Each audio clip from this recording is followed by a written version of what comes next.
And we are, of course, moving into a conversation at this time, talking to representatives of Fectab.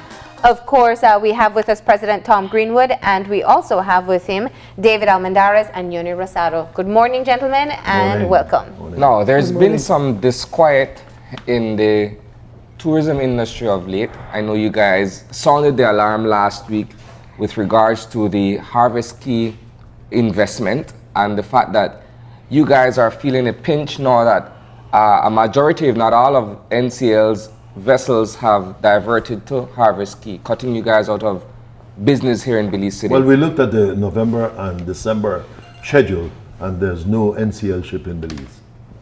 Now, Belize City Port. I want to backtrack for a bit, because I think obviously since the establishment, or since Harvest Caye has been open, they have been celebrating there that they have been able to bring the ship to shore, that they have been enjoying the facility that has been created for the purpose. You guys are based in Belize City, and we had been told from very early on that NCL would divert to the south and that there would be replacement ships that would be coming to the Belize City port. Absolutely. I was Has told that by taken place? I was told personally by the government That that was what in was order told, to and it allow was it to said right happen, there, NCL would have to guarantee that they'd keep ships in Belize. Whether those ships then went down south didn't matter, but that they would keep ships in Belize. November, December, no ships. You have a mixed opinion, David. Well, we got several. When we first heard of, there were several information at several stages in the game. When they first broke the news that no ships that come to Belize port would be diverted down south, that they would bring new ships. That was the initial news. That was the first thing to quiet us down so it didn't cause a storm. So they said, you want to know why people in Belize City? I mean, it was ironic that even the media houses last week on the news could have quoted Minister Hall saying doing that, no?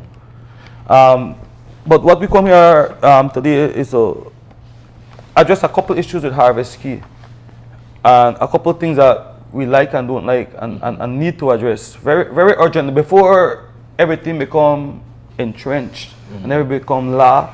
The time to fix it that before you lose it. And if they allow me quite briefly, like we said, when Harvest Caye, a lot of people say, why are we so negative? Why are we so against Harvest Caye? Why are we so against development? Why are we so anti this? Because our message is very simple and very clear. A lot of people throw out Harvest Caye as being the next savior of Belize. But what the real man and woman in Belize City and the real man and woman from PG no know that not come for savior at all. Harvest Caye, that one well thought of plan that designed for making NCL keep as much as the money in their pocket. They create one barrier so they could control how they get spent money. And money not trickle down out to your economy like that, because they only work with very big tour operators who then get their money paid with God knows where. But that not help us. You know help the entrepreneur, you know help the middleman, you know help the kind of money not trickle. And they've created a perfect environment that we call Alcatraz, because it locks off our economy. Not only that, but they also create very cheap tours. And this is the way a lot of my fishermen and my people from the Placentia Tour Guide Association and other people are very concerned about. Because for their nice pristine beaches and for their nice untouched places, we get bombarded by the masses of tourists at discounted rate, which will then trickle down to them. As my friend Yhony would emphasize it around how the prices of our tours in Belize has significantly fallen. I mean, he's one of the oldest in our industry. So he can best tell you how a tourist will sell for something, sell for a little bit more.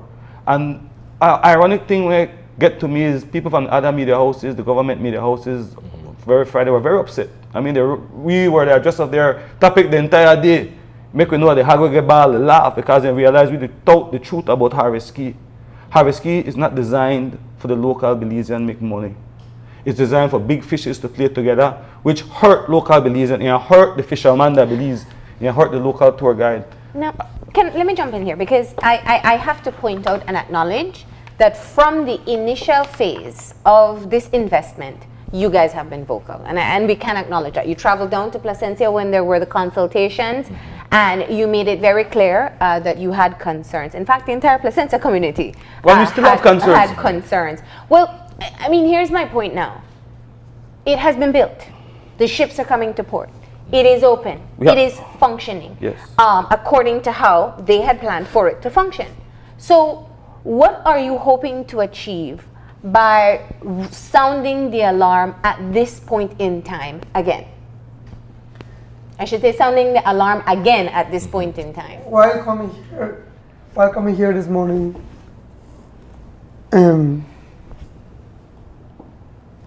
I picked up David and I met David at Bravo's Motors as a young businessman I then saw him at the Radisson for George, and then we met at the cruise tourism, and he became a licensed tour guide, became a tour operator, and that is the business of nature. You from a teenage Belizean, you become to work for other companies until you can build your own and give it to your kids.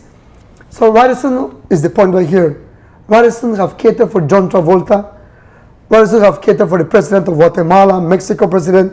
In fact, Radisson have been one of the elite hotels for this entire country. And yet, me and David can go to Radisson and do business. We can sit down in the lobby. We can run one of the hotels. We can go drink a margarita. We can drink a cup of coffee in the morning. So Radisson is the proof that what is a Belizean business structure is. And unfortunately for us, Radisson have been built probably before I born, because from a little kid, I've been going at the Radisson area. And that's all we ask the government.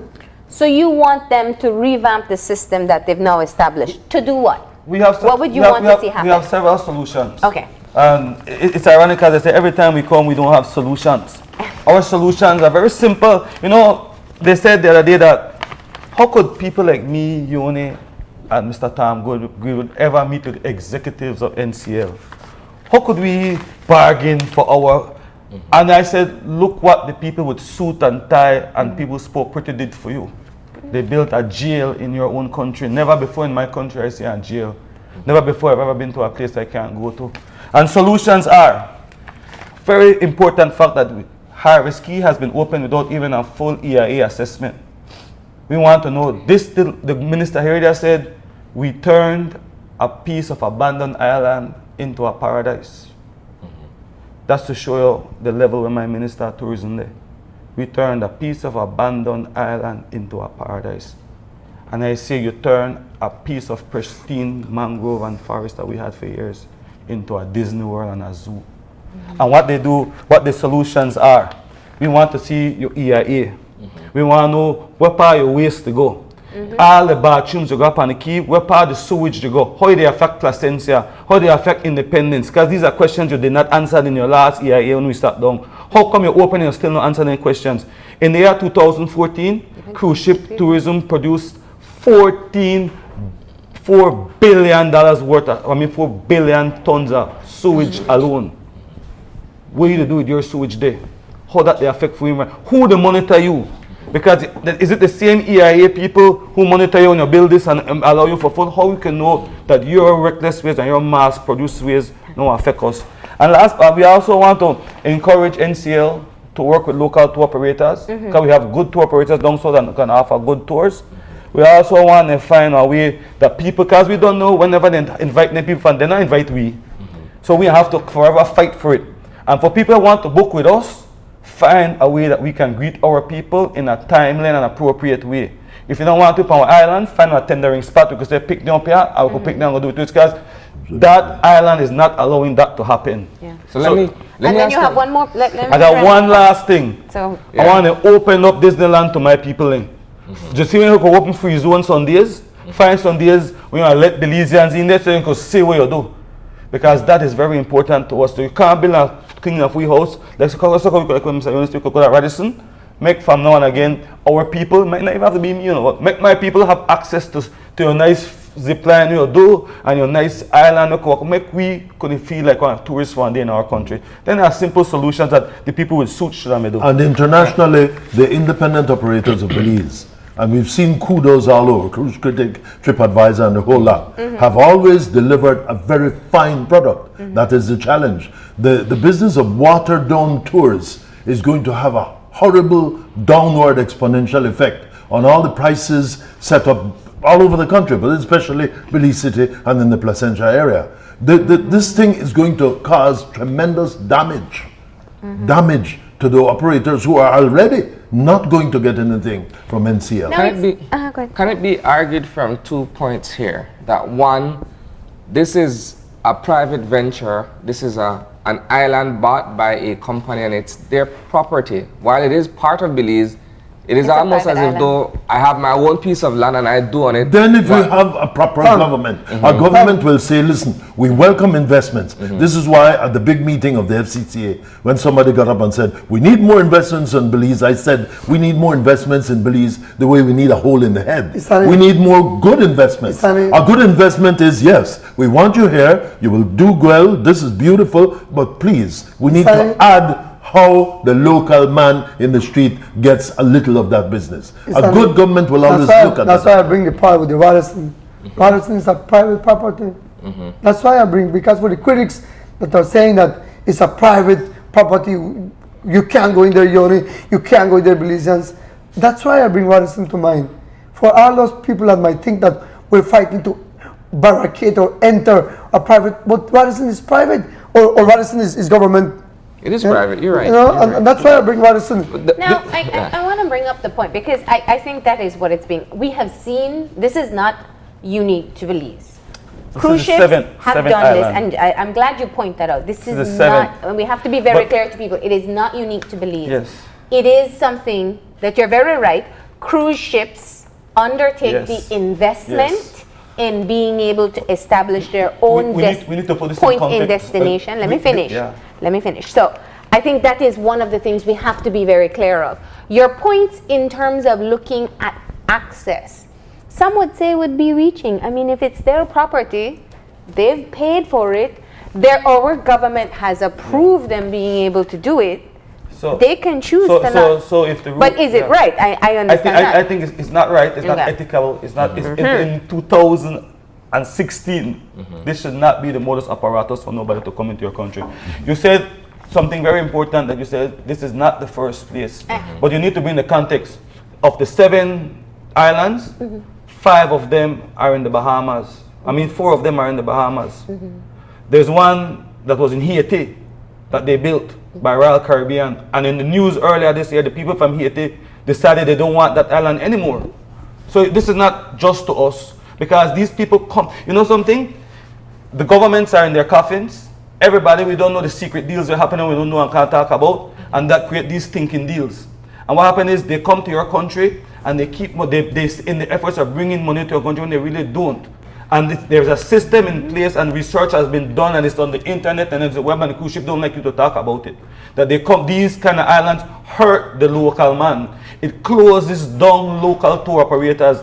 It makes us go out of business. Now, you guys have always been the mouthpiece for independent tour operators. Absolutely. And I think, you have definitely brought some major issues to the forefront.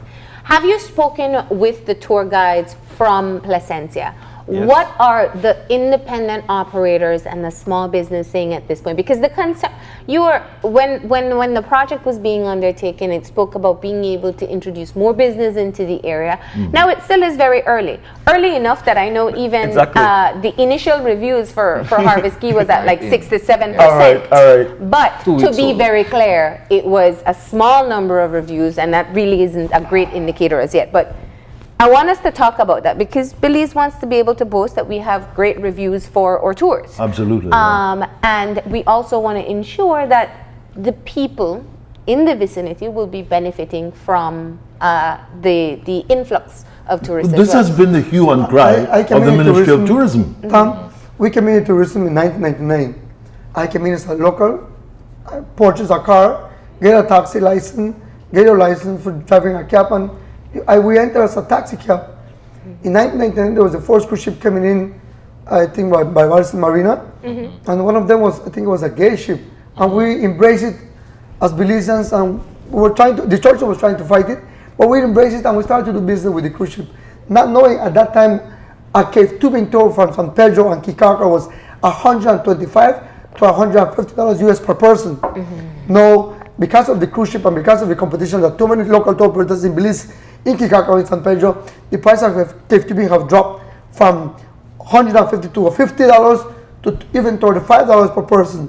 So you have destroyed the enrichment of every government, every country, every person needs money in order to show off of what development is. And so the cruise tourism have devoured the pricing of our Altuhama ruins, of our exclusive cave tubing, or ATM caves, and the 1,000-foot waterfall, and so we went there. We went to Placentia and explained that if I don't know much, I know much about dollars and cents, because we have picking up pennies and making it into $1. We have picking up dollars and making it into hundreds. So while we pick it, now we're going backwards from hundreds to 75 to 50s, 25s, and back to the pennies. Just to show you one effect. For years, because I started in tourism in 1986, for years the Belize Tourism Board and whatever was there before that have always had a policy that when there's a conference in Belize, i.e. like the FCCA conference there was, and the time came for tours, the BTB would ensure they shared out tours among several operators on a turn basis. Last FCCA conference, the 12 tours were given to one tour operator and a foreign one at that. Yeah. So I called the ministry and I said, what are you doing? You're destroying something BTB did for donkey's years, made people happy. The answer I got from my minister was the Ministry of Tourism is comfortable with it. That's a downslide. But to get back to your question, you asked what are going on. Ever since we've sounded the alarm, we have been very reluctant to sound the alarm, but I can tell you categorically we've been in touch with members of the Placentia Tour Guide Association, and they're willing for us to have a press conference this week. And I can say it online, they're willing for us to meet this week to show NCL that this is not a Fectab thing. This is our local tour operators, because they're unhappy with the situation too. And some of them are willing to go pull off a picket defense thing, show them some signs, because you can't come to... The problem we have, these people sell watered-down versions of tours. We have pictures that show you can take the whole entire zipline tour in one picture, and they sell it as Belize. They create a fake beach, they sell it as Belize. And their watered-down versions is what people live with an impression, they're the masses, that this is our country. And then how it affects the local man, that when he goes to Lobanton and Nimlipunich, that is only designed for a certain amount of people and a bus load of people go there, it changes the effect for the local tour operator. The hotel man, the Placentia, so much right they down there, a lot more than a cruise ship could bring in overnight. Their quality and their experience will be affected. That's why I'm saying you cannot have large tour operators there. You need to work with the local man and figure out a way, because the local man, money stay here. At the end of the day, for him money there, he live here, that help us. These big overgrown contracts don't help us. They help the big man, and there's a scientist and a specific mechanism in place to get rid of local operators. Now, I asked earlier on, and I'm grateful that you were able to speak about solutions. So looking at the environmental impact is one thing that you're calling on the relevant authorities to be able to disclose. The solution of where the waste goes.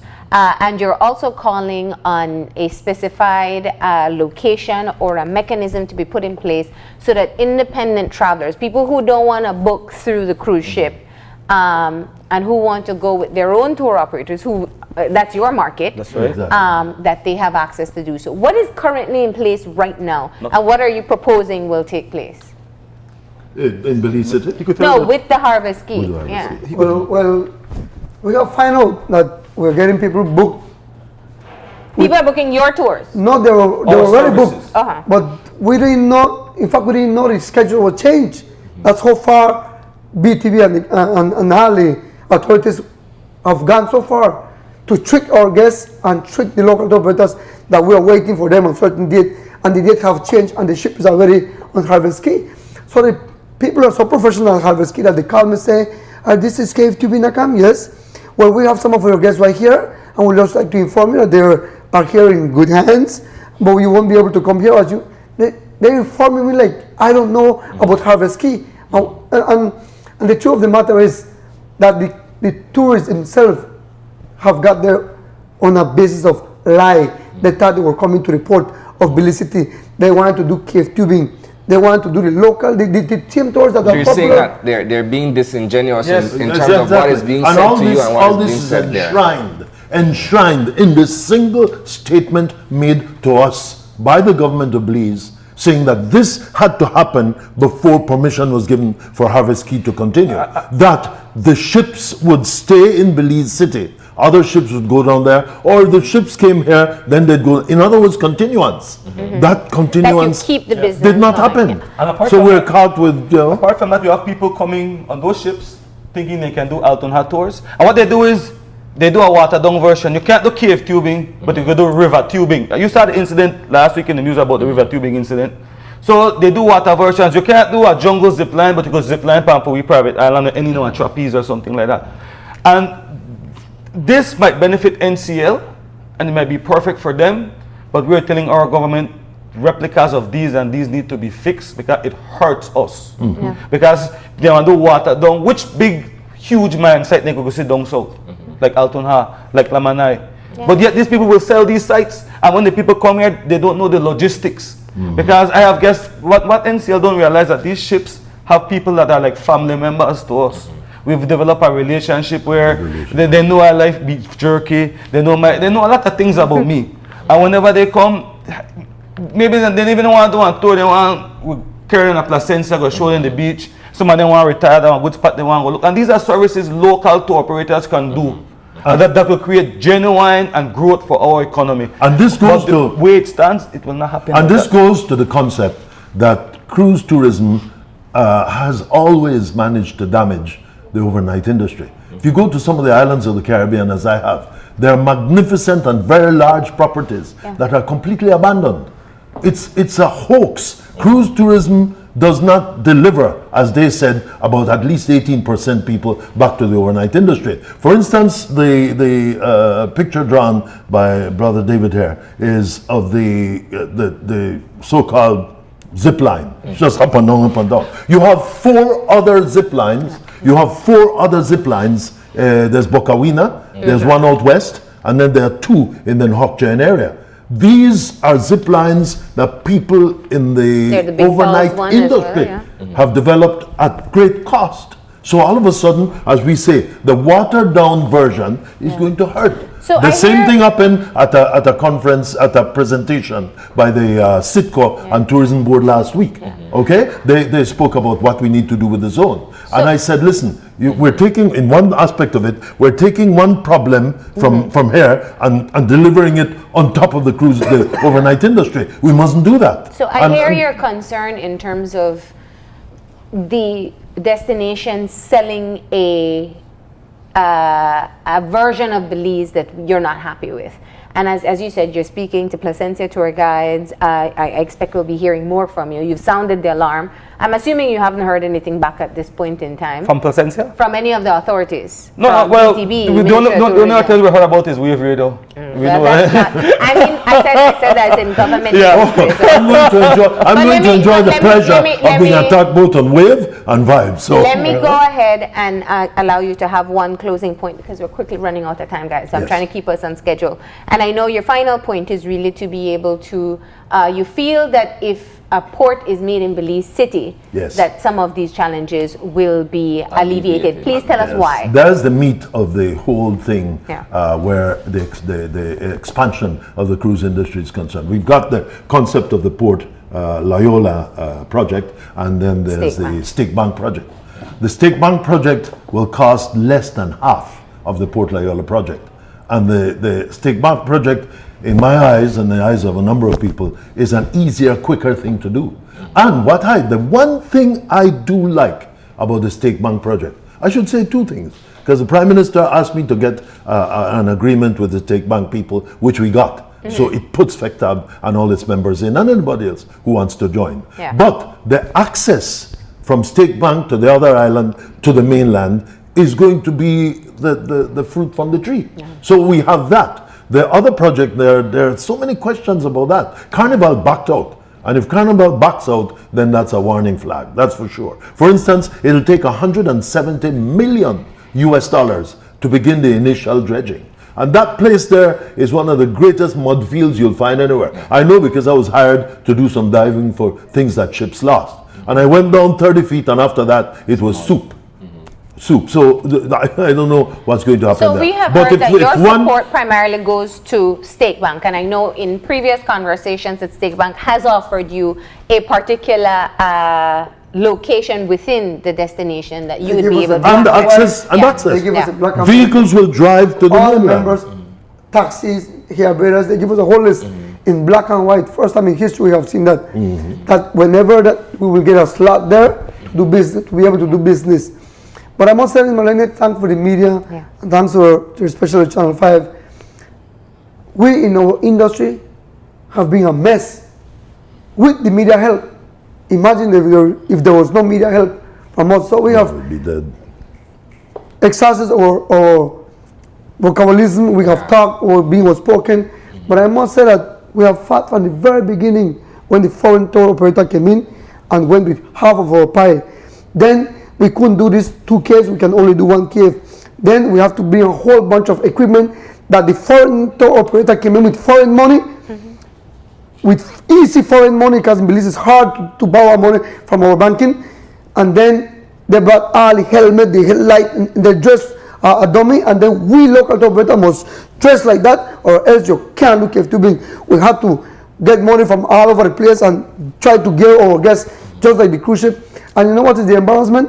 The 48 inches they have tried to box us out little by little, and now we have a problem with FS at the tourism area for George. They're trying to, above everything that's happening, they want to remove us from where we are, closer and farther down. But I must, like I said, thank you to all. But in my closing remark, we have been fighting for the very beginning, and it's a shame that no ministry and no government have really helped us in everything. And the guests, the one we depending on for us to make $1, the guests have saying to us, we didn't want this. We didn't want the coach boats. We didn't want the yellow tubes. We came here because we came here 10 years ago, and it was so natural. You guys were so happy with us. We can't even talk to our guests the way we talk, as They the want the ships come from. genuine, authentic Belizean They experience, wanted and you're giving them something commercialized. the local Mayan-looking guy. They don't want Yhony Rosado with blue eyes. They wanted the regular person that we are. And remember, above all this, we have the mega ships now, the Oasis type class ships. They're bypassing Belize because they wanted a port, either Port Loyola or the State Bank project. The State Bank project would have been quicker, of course, we recognize that. So if we had the authority that would say, okay, we're going to do Harvest Key and let's do that right, and then let's do this one as well. I think one of the worms in this whole can is that we don't have a proper agreement with cruise lines. From the very beginning, I warned authority. If you don't have a proper agreement, a cruise line doesn't want to sign that, you don't want the cruise line here. I'll never forget one minister of tourism in one island saying, look man, if you don't like what we've got, please go. I may open the space for another cruise line. All right, and we got to wrap it up there. So I want to say thank you for joining us. I'm sure we'll be hearing more from you during the course of the week, but we just wanted to get an update. We're planning this that morning. press conference in the south. All right, and we shall be there. Thank you once again. We're going to go ahead and take our final break, and when we come back, we have a little surprise for you. The newlyweds have actually decided to join us this morning. So yesterday you saw the finale of From Yes to I Do, and we get a quick recap with Nisi and Elmer in our final segment, so stay tuned.